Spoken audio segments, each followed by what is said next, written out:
Welcome back or welcome to the Time Crunch Cyclist. I'm your host, Coach Adam Pulford. My guest really needs no introduction from most. He's a renowned author, coach, and thought leader in this space and has been now for decades. He's the author of the Cyclist Training Bible, the Triathlon Training Bible, Fast After 50, and hell, he'd probably have a Nobel Prize in coaching if there was such a thing. Joe Friel, welcome to the show. Hi, Adam. Thank you. Not sure about that Nobel Prize thing. That's interesting. Well, for an audience who may have not read your books and uh, thought about the Nobel Prize themselves, they're probably using a technology that you helped create called TrainingPeaks. But we could spend a few podcasts talking about your storied history in coaching, and I'm sure we'll get into some of that today. But what I and perhaps some of our audience members are thinking and wondering is when you're not writing books, coaching, or working in the Peaksware business side of things, what the heck does Joe Friel do with his spare time? Well, actually, I don't get involved very much in TrainingPeaks at all. My son runs TrainingPeaks, and so I stay out of his way. He does a much better job than I ever could, so I'm not involved in all, really in that at all. I ride my bike every morning. I got in 2 hours this morning, lifted weights for about 40 minutes, and I am writing another book right now. You mentioned that I'm working on this will be my 18th book. And I've almost got it done. It's I've been working on it for it'll be a year in August. I've been working on this book, and anyway, I'm looking forward to having it on the market. Also, I'm pretty excited about the ideas I've put forward in there, stuff I've added to what the Cyclist Training Bible has in it. So we'll see what comes of all this stuff in the coming future. That is super exciting. Is there, I mean, I didn't know you're writing the 18th book. I mean, is there any teasers that you can provide in that space or anything to tell our audience before it hits Well, the shelves? well, the title is going to be Joe Friel's High Performance Cyclist. Love it. So I'm getting away from the Training Bible titles I've had in the past, which have been Mhm. going on, by the way, since 1996. And I finally decided it was time to retire that. So this has got a little bit different title. But I've changed the way I've written the book. I've changed my way of talking to the athlete, if you will, through the written page. And things are organized in much different ways. I've added lots of new information, lots of new ideas from the research and other stuff I learned. I spend the best way to learn is to write a book. It It's true. forces you to Yeah. think Yeah. and it forces you to do some research. So I've spent most of the last year just doing research on topics I wanted to learn more about. And so I'm building them into the book also. So it's kind of like something that's really near and dear to me right now. So I'm putting a lot of time into it. That's so cool. Yeah, and from what I hear about writing a book with friends that have, it's an undertaking, and you do learn a lot as you're doing that. So, That's right.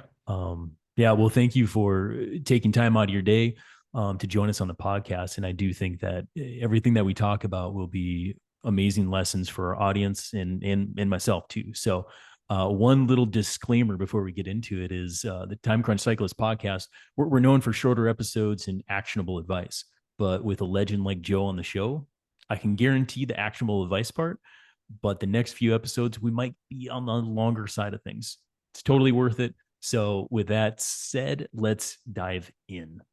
Um, so this topic or the questions formed here will be coming from the general idea of the aging athlete. And when I've been out at the races regularly over the past 5 to 10 years, I think it's pretty clear that not only are there just more older athletes out there competing, they're still pretty fast too.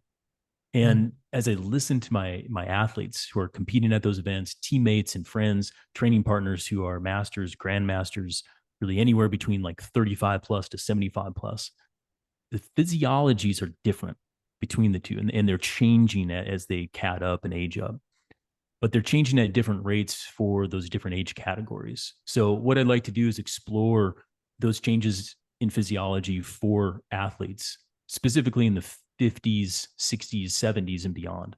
Then discuss training strategies that can help navigate these changes for the better in the way of like increased health span and performance? The health span is really a very important topic as far as I'm concerned, that Yeah. most Americans, most Western society really don't have much involvement with that concept, but it's something that athletes are really primed to take advantage of. So glad to see you're thinking about that also. Absolutely. And we'll get into health span. We'll kind of define that. But I think what I want to start is like when we talk about an aging athlete, just to you, Joe Friel, I mean, where do we start with the aging athlete? Where does that term actually apply and what age? Yeah, good question. Everybody's aging, obviously. I think the reason we Mm-hmm. use the term aging athlete is because we don't like in Western society to use the word old. Um, Yep. they're they're old athletes, which is a little more defined than aging athletes, but it's Yep. just not as nice. But there are some other categories too. There's a super agers, which is I think a gigantic market right now. As you mentioned, you see a lot more athletes from all age groups up the higher end, 50, 60, 70, even more sometimes, still out there competing. And that's a good sign for what's going on in our society at a certain level. I'm afraid it's not impacting a big enough margin of our society to turn things around, because right now really our health is pretty bad in this country. And on average, I'm sure we'll get into that topic throughout the day, so I won't go into it right now. But anyway, this is a topic that's very near and dear to me. But um, I've been thinking about what's my next book going to be after this book I'm writing right now, which I just mentioned a while ago. And I've been kind of thinking about doing something with super agers. Um, there's a gigantic number of people out there, athletes, who just to blow me away how good they are in what we used to be considered senility. People who are still cranking out big numbers and who are very fit and very healthy, and they're in their 50s, 60s, 70s, and even older. So it's a great topic. I'm glad to see you bringing it up. Yeah, no, for sure. And I think too, grand scheme of things, I mean, when we are talking about, our aging athletes and athletes who are old, somewhere right around 50 and older. And I think that there's some science to show what's changing in those physiologies. So I would say, I mean, correct me if I'm wrong, but I mean, hormonal changes in the body are going to be the primary drivers of those changes in physiology, correct? Yeah, they are. Especially as far as we're concerned, we're talking here primarily about sport. Yeah. So what we're concerned about here is the anabolic hormones, the ones who actually do the rebuilding of tissues, which by the way occurs when you sleep. It's really not going on throughout the day so much. It's nothing happens while you're asleep. But there's all these anabolic hormones, growth hormone, testosterone, estrogen, insulin-like growth factor, and the list just goes on and on. There's a tremendous number of anabolic hormones. And what makes the athletes who are doing so well, who are older athletes, what's allowing this to happen to them is the fact that they are still keeping these hormones at a relatively high level. These hormones all decline or decrease as we age up. Most of the hormones we're talking about here, from about age 10 to about 20, when we're little kids still growing up, that's when those hormones are increasing. And we hit a peak for most of them somewhere around late teens, early 20s is when that peak is hit. And then from that point on in life, the typical thing that happens is there's a decline in all those hormones. And the thing that allows the athlete to keep those hormones from declining at a very fast rate is exercise, is movement. Um, that's the key to it. There's other things also. Sleep is important, diet is important, and there's other stuff that's going on here also. But number one, the most important thing in this category, the most important thing in maintaining this hormonal level and decreasing the rate of loss of hormones is exercise. So that's why these athletes are doing so well, is because number one, they've got genetics on their side. More than likely, they just inherited some really good genes. that allows them to do this. And number two, they've taken advantage of those genes by exercising regularly for a number of years. It just didn't start yesterday. This started decades ago for these people, and they are still finding their limits and pushing those limits. And that's what makes them stand out from the crowd, I think, is this fact that they're active throughout their entire lives. Definitely agree with that in the way of like just observing athletes. Now I've been coaching for 20 plus years, and it definitely seems like those who were great athletes, in their 20s or so, the one that doesn't necessarily mean you're going to be great in your 50s. The ones who kept going, they're great in their 50s. The ones who took a break because of all the reasons, right? And then they come back, they've got challenges. And I'm going to pull on just a few threads from a presentation that you gave to our CTS coaches, where we're talking about this subject where fitness changes with age. And I'm looking at one of your slides right now where we're looking at really like 30 years and younger. You're kind of maxed out on a lot of these fitness changes. Between ages 30 and 39, things start to shift a little bit. And we're looking at VO2 max efficiency and peak sprint power.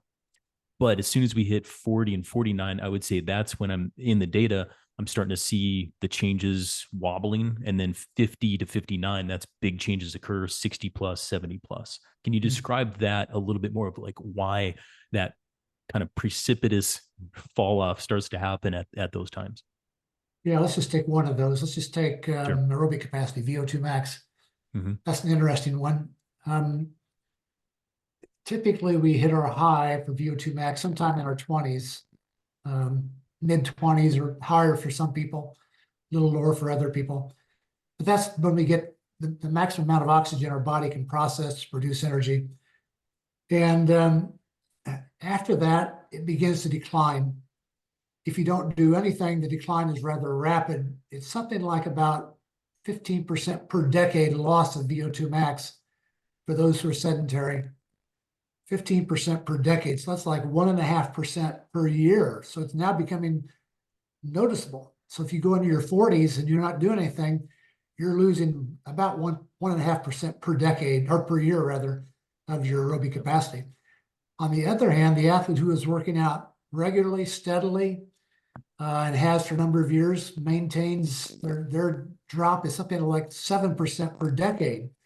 So 0.7% per year, which really is not going to be noticeable. In fact, the athlete who is aging and having this happen to them when they're in their 30s, for example, they may have lost, by the time they're in their late 30s, they may have lost 7% of their fitness from 10 years earlier, but you really can't tell it. Because the reason why you can't tell it is because these athletes have become smarter. They're wiser.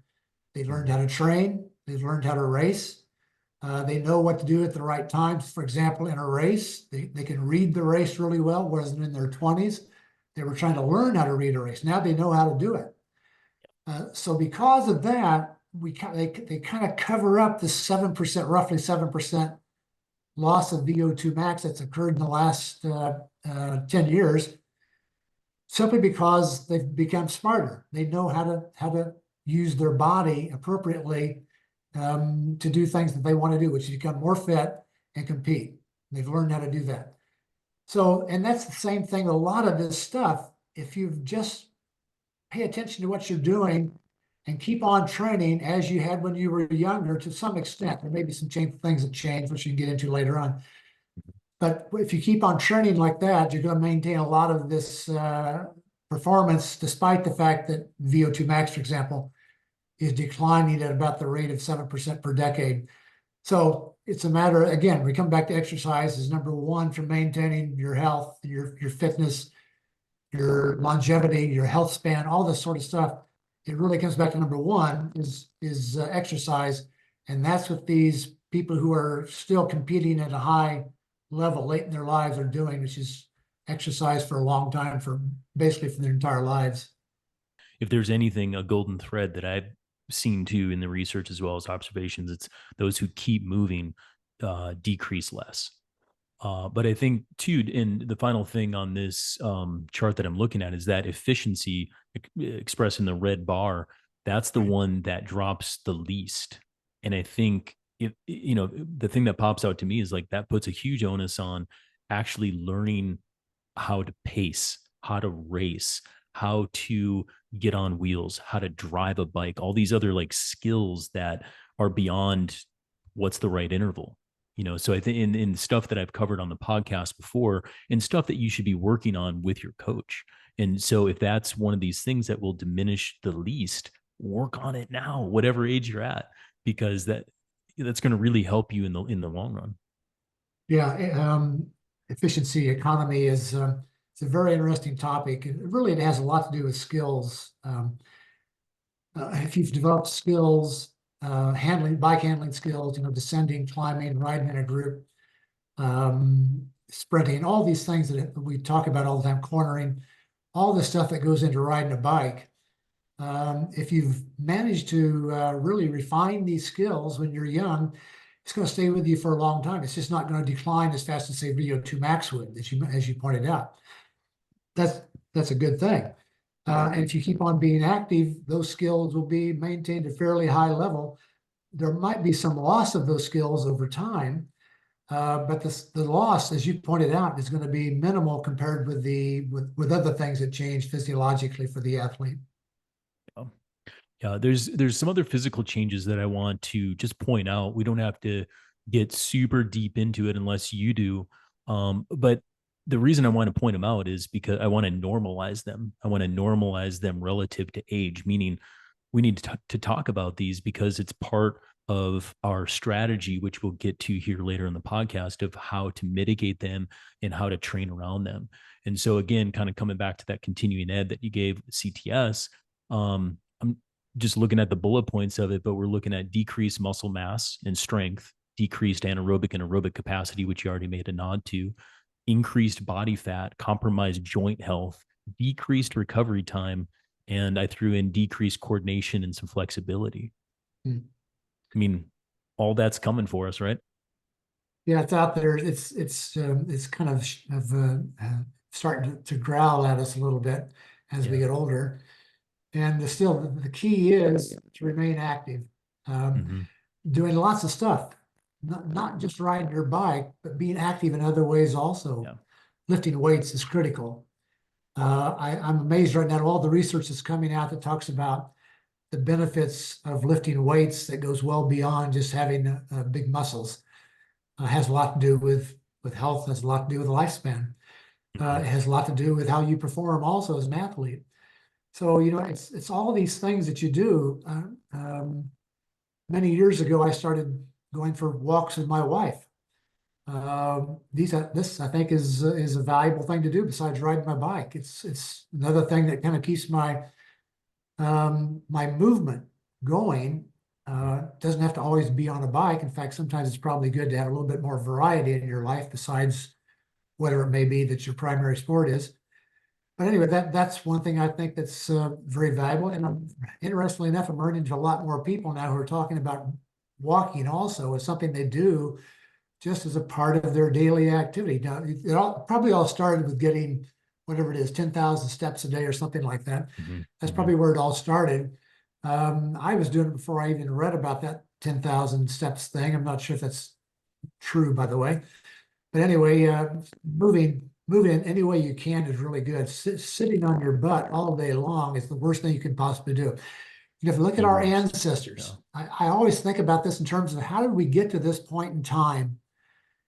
Most of us think that we've been around for just a few hundred years and this is the way it's always been, is the way we are right now. But it's not like that. We can take our ancestors back, hundreds of thousands of years to our earliest ancestors. And the hominids, the ones who are really our closest ancestors, what they were doing throughout the day was they were hunting, they were gathering food, they were carrying it back to wherever their joint meeting place was for the group. They would prepare the meals for the group. They would socialize with one another in the process of doing this. And after their meals, they would dance. you wouldn't see these people sitting on, a rock someplace for 12 hours a day, that they just didn't live that way. They were movers. And that's us. We are we've inherited their genomics. We are them, but we don't treat ourselves the way they did. We tend in our society to become very docile, uh, very fixed to the TV, very fixed to the computer, very fixed to the couch. And that is nothing at all like our ancestors did, which is, they were active throughout their entire day, which explains why we've got so much health problems in our country right now, is people just don't live the life we were supposed to be living. So anyway, that's to get me started on this topic. It's kind of one of my favorite topics is how we got to this point. So anyway, I'll stop right there before I get too far into it. No, I love it. No, I mean, the best way I summarize that to my athletes too is like adaptation is a shorter time course. Evolution is a much longer time course. Mm. And whatever you think of how long humans have been here or not, it's the evolutionary aspect that we need to pay attention to because that's been proven with science. And we just haven't been around long enough to like evolve to sitting for 16 hours, which is terrible. And I think that if you actually tune into yourself, you'll notice that sitting sucks, moving is awesome, and laying down is awesome. Just do that a lot when you sleep. Everything else, move a lot, be busy, be active, be socially engaged. And that is truly like I can't stress that more. And it sounds like you're on the same page with that. Uh, Um, 100%. I agree with you 100% on that, Adam, that we just need to be more focused on movement in our society. And quite honestly, all these problems we've got going on health-wise would really take care of themselves. They would go away for the most part, and we would be a much healthier and happier society if we did. yeah, agreed. I want to also express that these kind of the listed off bullet point here of the what's coming for us as we age and the advice that we're giving, this is actionable to both men and women. We have different hormones that are changing in our body, but correct me if I'm wrong. I mean, these observations that we're seeing, I mean, this applies to both men and women, correct? Oh, no doubt. Yeah. You see exactly the same things, pretty much all the way through life. Uh, I don't know if there's any studies that have been done on who are more active, males or females. I've never seen anything on that, but I suspect we both need to be both sexes need to be more active than we are right now. I see my neighbors, and it's almost sickening to see them sometimes how grossly out of shape they are. Mm-hmm. And they can solve it so easily just by getting out the front door and going for a walk, if nothing else. They don't have to ride a bike or run or swim or anything else. Sign up for races. All they can do is go out and walk around the block a few times a day. And that would do a lot for them. But, we've gotten so used to being tied to the TV and the computer that we just don't get outside enough. We just don't move enough. As I sit here and observe these, and I observe my athletes too, what I notice is that there's emotional changes that occur as we age. Like we're concerned about, you know, I don't have the sprint I once did. I can't recover as fast. And emotionally, that takes a hit. I don't have great advice. So I'm turning to you of how you've managed that with coaching athletes over time because those physical changes are real. The emotional changes are real too. I don't think athletes are talking about that as much. So what's your advice on handling kind of the emotion of these physical changes?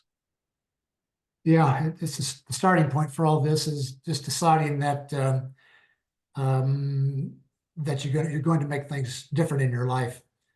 It really starts in your head. It doesn't start with your body. It doesn't start with exercise. It starts with your decision that you're going to try to improve your performance in some way.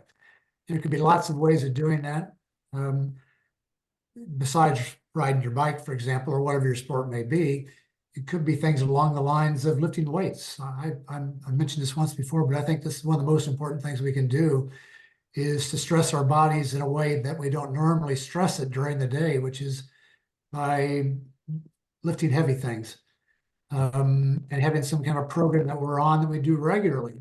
And that's where the real problem comes in. You can get athletes to lift weights, you just can't get them to do it regularly, or the average population. That's where the real key is. It's not so much how much weight you lifted It's not, how many what the tonnage was that you did today. It's how often did you do it? That's the key issue here. It really comes down to consistency. That's what it's all about. It's really not about maximizing, doing the biggest thing you can do. It's about doing these things over and over and over. That's where the benefit really is to be received from exercise, such as lifting your weight or riding your bike or running or eating a better diet. These things all come down to consistency.